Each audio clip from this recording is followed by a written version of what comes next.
16ই June 2016 সালে আমাদের relation শুরু হয়। হঠাৎই আমাদের দেখা হয়, আমি স্কুটি নিয়ে যাই, আমার সঙ্গে আমার একটা ভাই থাকে। ওই অনুসূত্রে ওর সাথে আমার আলাপ হয়েছিল, ওর সাথে দেখা হয়েছিল আমাদের বাড়ি ওখানে গুলা প্রাইমারি স্কুলের সামনে ফার্স্ট দেখা। ভেবেছিলাম যে অনেক লড়াই করতে হবে, অনেক লড়াই যুদ্ধ কাটিয়ে আমাদেরকে বিয়েটা করতে হবে, হয়তো পালানোর মতো পরিস্থিতিও হতে পারে, কিন্তু এত স্মুথলি সব কিছু হয়ে গেছে। আর এটা হওয়ারই কথা, কারণ ও এতটাই ভালো মেয়ে যে আমার বাড়িতেই সবাই ওকে ভালোভাবে অ্যাকসেপ্ট করে নিয়েছে। তোর চোখে চোখ রেখে সন্ধে নামায় প্রচন্ড টেনশনে ছিলাম, আমার জীবনে এরকম টেনশন হয়নি। এতবার দেখেছি এই সেই কোনো প্রবলেম, মানে এরকম টেনশন হয়নি যতক্ষণ না সামনে গিয়েছিলাম। প্রচুর টেনশন, দেখার পর শান্তি। ঘুম ঘুম দু চোখে তোকে মন ছুঁয়ে যায়, আধো আলোয় ইচ্ছেরা শুধু উড়তে চায়।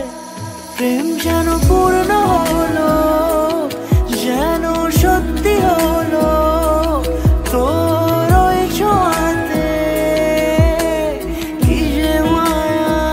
অ্যাকচুয়ালি বিয়েটা কিভাবে মিটে গেল বুঝতেই পারলাম না। প্রথমত খুব নার্ভাস ছিলাম, আমার হাত ফাত কাঁপছিল, বারবার জল খাচ্ছিলাম ওখানে গিয়ে বসে থেকে। তারপর একটা সেই ঢেউয়ের মতো সব কিছু হয়ে গেল, বোঝাই গেল না সব কিছু কীভাবে হয়ে গেল। বিয়ে করতে যখন বসেছিলাম তখন একটু ভয় লাগছিল, তারপর সবাইকে দেখলাম। তো যখন শুভ দৃষ্টিটা হয়েছিল, ওকে যখনই আমার কাছে আসতে শুরু হয়ে গেল, ব্যাস তখনই আমি পুরো রিল্যাক্স। হ্যাঁ, আমি ফার্স্ট যে সিলিং এটা হতে হয়, আমি ফার্স্ট গেছিলাম। বউ বড় না বর বড়, বউ বড় হয়েছিল, বড় হয়নি, বরকে তুলতেই পারিনি কেউ।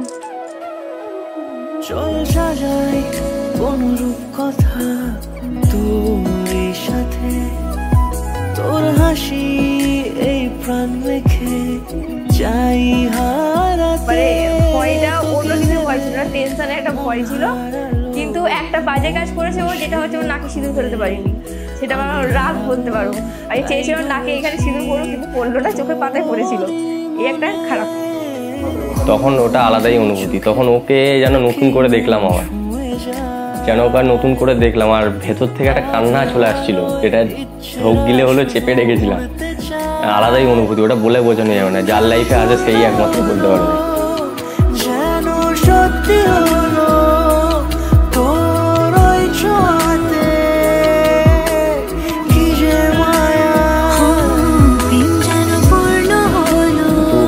আমাকে মানসিকভাবে বিশাল সাহায্য করে দিয়েছে। ও যদি না আমাকে সাহায্যটা করতো বা পাশে এসে দাঁড়াতো, তাহলে আমি হয়তো পারতাম না, আমার একা দ্বারা হতো না এটাই আজ আমি এখানে আসতে পারতাম না।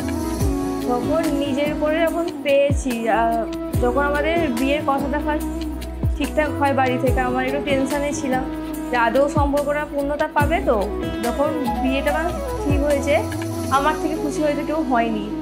মানে আমার সম্পর্কে এটা আমি বেশি টেনেছি বলতে গেলে, ও একটু ছ্যাবলামা বেশি করতো।